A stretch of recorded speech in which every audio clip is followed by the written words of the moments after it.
It was, obviously important to us that we tell a story that did provide some answers and some resolution and a sense of inevitability that the 9 chapters was building to.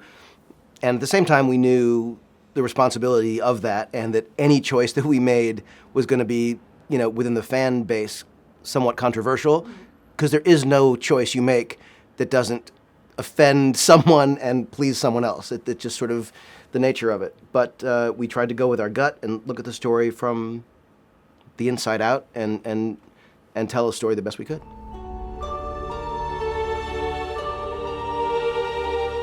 Well, this is a conversation that began back when we were coming up with the story for Force Awakens. Like, where was it going to go? And we had some ideas of the sort of future of where this would lead, but that was 2 movies way in the future. We were just working on trying to figure out these characters, this story for Force Awakens. I was not supposed to work on episode 9, so suddenly when I was brought back in, it was like, now we have to answer these questions. So it was picking up the same conversation that we had started years before, but obviously, synthesizing everything that happened with Last Jedi. By the time we were talking about this story, obviously we were well versed in what happened there. So it was almost like, running into an old friend and it feeling like no time had passed. We were sat outside a hotel in London last spring, and he sort of just told me the whole story, and I was like, okay.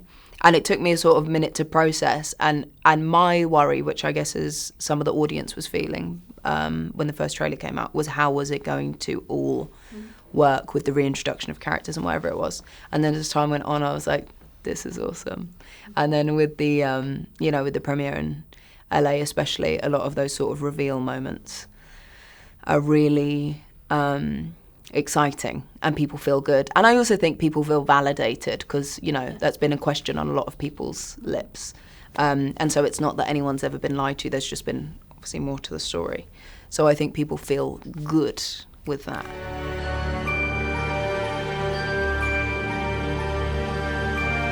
Sí, que creo que él ha sido el hombre que siempre dice, hay una manera, de una manera u otra vamos a ganar, se puede hacer algo, se tiene que hacer algo, es un hombre de acción.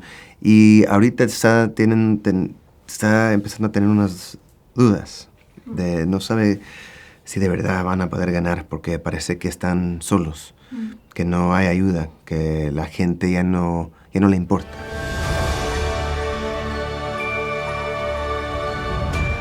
Well, the conceptual designs were incredibly cool. The pieces of the set that we could build were enormous. But the most amazing thing is that when we were shooting the lightsaber fight between Rey and Kylo Ren, we had these water cannons. The special effects department had put in these, I think it was like 24 cannons that would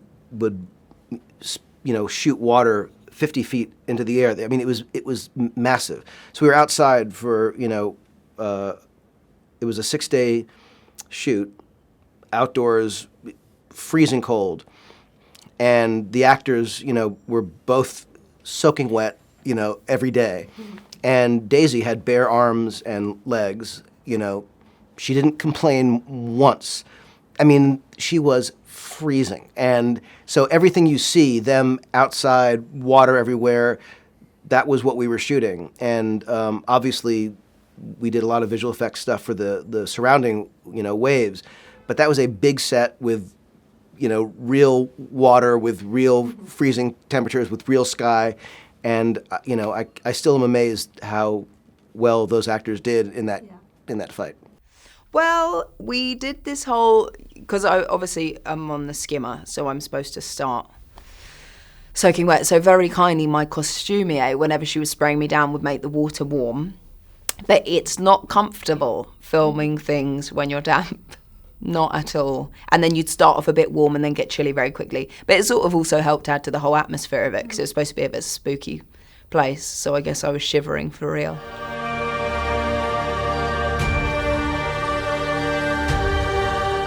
Pues eso no estaba en el guión. Y le dije a JJ, creo que Poe se tiene que tener un momento que se puede despedir de su general. Porque sí, como dijiste, esa relación era muy importante en las otras películas. Y pusieron esa escena en la película y para mí sí es muy, muy importante. También para poder decir adiós a Carrie.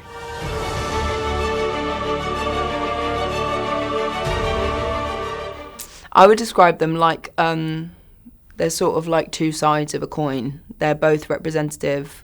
I think Rey is representative to Kylo of the light that he has inside of him, and vice versa with Kylo to Rey. And I think, speaking for myself, I think Rey would have had a big old journey anyway and sort of probably ended up in the same place. But it's been such an interesting relationship the whole way through, and it's been so amazing to work with Adam that I think it has worked really well. And I hope people feel very satisfied with the ending.